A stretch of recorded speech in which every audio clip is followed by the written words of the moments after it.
It was a small town by a small river and a small lake in a small northern part of a Midwest state. There wasn't so much wilderness around that you couldn't see the town. But on the other hand, there wasn't so much town that you couldn't see and feel and touch and smell the wilderness.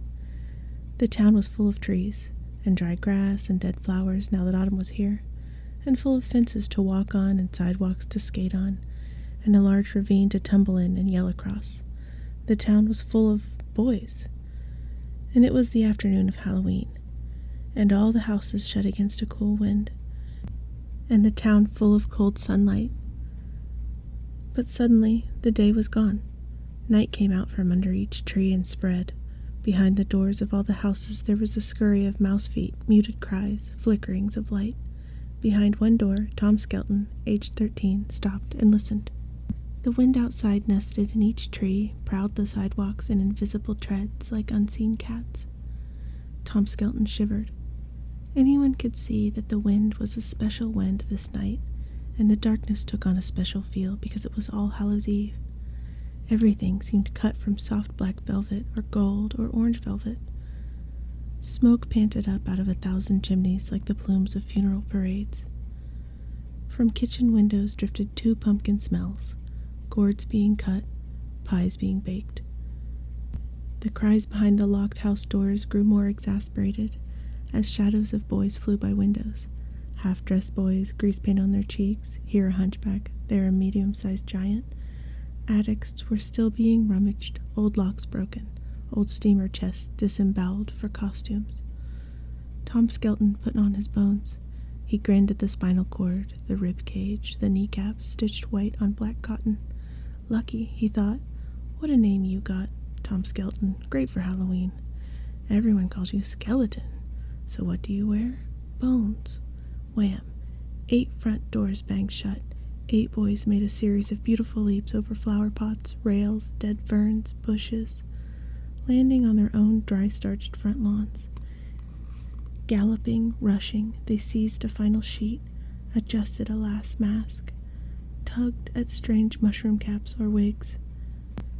Shouting at the way the wind took them along, helped their running, glad of the wind, or cursing boys' curses as masks fell off, or hung sideways, or stuffed up their nose with a muslin smell like a dog's hot breath, or just letting the sheer exhilaration of being alive and out on this night pull their lungs and shape their throats into a yell and a yell and a yell.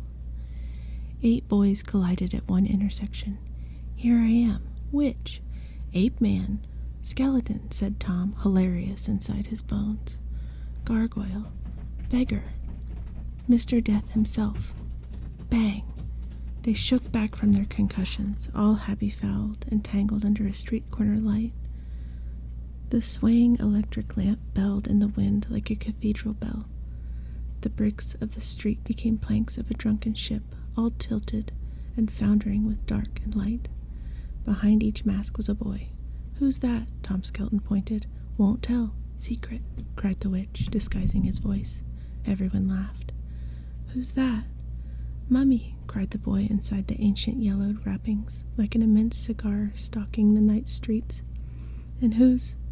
No time, said someone hiding behind yet another mystery of muslin and paint. Trick or treat. Yeah. Shrieking, wailing, full of banshee mirth they ran, on everything except sidewalks, going up into the air over bushes and down almost upon yipping dogs. But in the middle of running, laughing, barking, suddenly, as if a great hand of night and wind and smelling something wrong stopped them, they stopped. 6, 7, 8. That can't be. Count again. 4, 5, 6. Should be 9 of us. Someone's missing. They sniffed each other like fearful beasts. Pipkin's not here. How do they know? They were all hidden behind masks, and yet, they could feel his absence. Pipkin. He's never missed a Halloween in a zillion years. Boy, this is awful. Come on.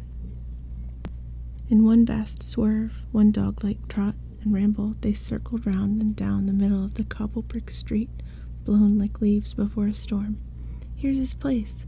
They pulled to a halt. There was Pipkin's house, but not enough pumpkins in the windows, not enough corn shocks on the porch, not enough spooks peering out through the dark glass in the high upstairs tower room. "Gosh," said someone, "what if Pipkin's sick?" "It wouldn't be Halloween without Pipkin. Not Halloween," they moaned, and someone threw a crabapple at Pipkin's front door and made a small thump like a rabbit kicking the wood. They waited, sad for no reason, lost for no reason.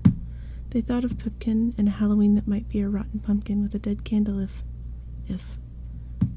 Pipkin wasn't there. "Come on, Pipkin, come out and save the night."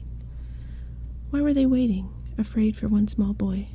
Because Joe Pipkin was the greatest boy who ever lived, the grandest boy who ever fell out of a tree and laughed at the joke, the finest boy who ever raced around the track winning and then, seeing his friends a mile back somewhere, stumbled and fell, waited for them to catch up, and joined, breast and breast, breaking the winner's tape.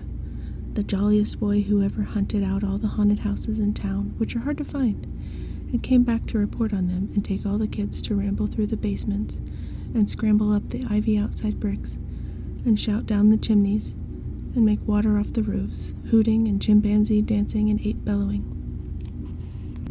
The day Joe Pipkin was born, all the Orange Crush and knee-high soda bottles in the world fizzed over, and joyful bees swarmed countrysides to sting maiden ladies. On his birthday, the lake pulled out from the shore in midsummer and ran back with a tidal wave of boys, a big leap of bodies, and a down crash of laughs. Dawn's lying in bed, you heard a bird peck at the window. "Pipkin." You stuck your head out into the snow-watered clear summer morning air. There in the dew, on the lawn, rabbit prints showed where, just a moment ago, not a dozen rabbits, but one rabbit had circled and crisscrossed in a glory of life and exultation, bounding hedges, clipping ferns, dropping clover. It resembled the switchyards down at the rail depot. A million tracks in the grass, but no, Pipkin. And here he rose up like a wild sunflower in the garden. His great round face burned with fresh sun. His eyes flashed Morse code signals. "Hurry up, it's almost over." "What? Today? Now? 6 a.m. Dive down, wade in it, or this summer, before you know it, bang, it's gone, quick." And he sank away in sunflowers to come out all onions. Pipkin, oh dear Pipkin, finest and loveliest of boys. How he ran so fast no one knew. His tennis shoes were ancient. They were colored green of forests jogged through, brown from old harvest trudges through September a year back, tar-stained from sprints along the docks and beaches where the coal barges came in, yellow from careless dogs, splinter-filled from climbing wood fences. His clothes were scarecrow clothes, worn by Pipkin's dogs all night, loaned to them for strolls through town, with chew marks along the cuffs and fall marks on the seat. His hair was a great hedgehog of bristle-bright, brown blonde daggers sticking in all directions. His ears, pure peach fuzz. His hands, mittened with dust and the good smell of Airedales and peppermint and stolen peaches from the far country orchards. Pipkin, an assemblage of speeds, smells, textures, a cross-section of all the boys who ever ran, fell, got up, and ran again. No one, in all the years, had ever seen him sitting still. He was hard to remember in school, in one seat, for 1 hour. He was the last into the schoolhouse, and the first exploded out when the bell ended the day. Pipkin, sweet Pipkin, who yodeled and played the kazoo and hated girls more than all the other boys in the gang combined. Pipkin, whose arm around your shoulder and secret whisper of great doings this day protected you from the world. Pipkin. God got up early just to see Pipkin come out of his house, like one of those people on a weather clock, and the weather was always fine where Pipkin was. They stood in front of his house. Any moment now that door would bang wide open. Pipkin would jump out in a blast of fire and smoke, and Halloween would really begin. "Come on, Joe." "Oh, Pipkin," they whispered. "Come on." The front door opened. Pipkin stepped out, not flew, not banged, not exploded, stepped out, and came down the walk to meet his friends, not running and not wearing a mask. No mask, but moving along like an old man almost. "Pipkin," they shouted to scare away their uneasiness.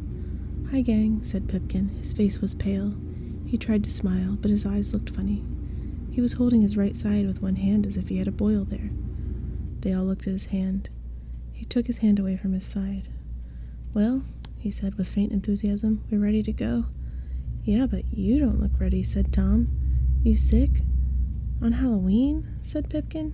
"You kiddin'? Where's your costume? You go on ahead. I'll catch up. No, Pipkin, we'll wait for you to...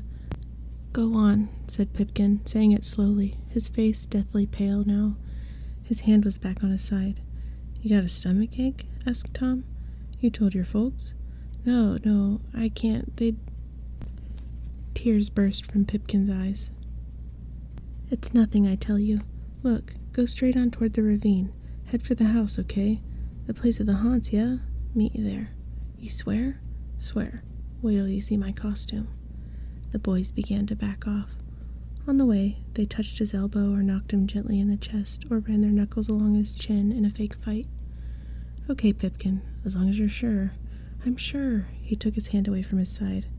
His face colored for a moment, as if the pain were gone. On your marks, get set, go. When Joe Pipkin said go, they went. They ran. They ran backward halfway down the block so they could see Pipkin standing there, waving at them. Hurry up, Pipkin. I'll catch you, he shouted a long way off. The night swallowed him. They ran. When they looked back again, he was gone. They banged doors, they shouted trick-or-treat, and their brown paper bags began to fill with incredible sweets. They galloped with their teeth glued shut with pink gum. They ran with red wax lips bedazzling their faces.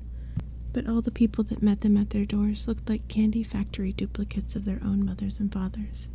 It was like never leaving home. Too much kindness flashed from every window and every portal.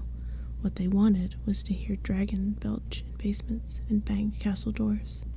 And so, still looking back for Pipkin, they reached the edge of town and the place where civilization fell away in darkness, the ravine. The ravine, filled with varieties of night sounds, lurkings of black ink stream and creek, lingerings of autumns that rolled over in fire and bronze and died 1,000 years ago. From this deep place sprang mushroom and toadstool and cold stone frog and crawdad and spider. There was a long tunnel down there under the earth in which poisoned waters dripped, and the echoes never ceased calling, come, come, come. And if you do, you'll stay forever, forever, drip, forever, rustle, run, rush, whisper, and never go,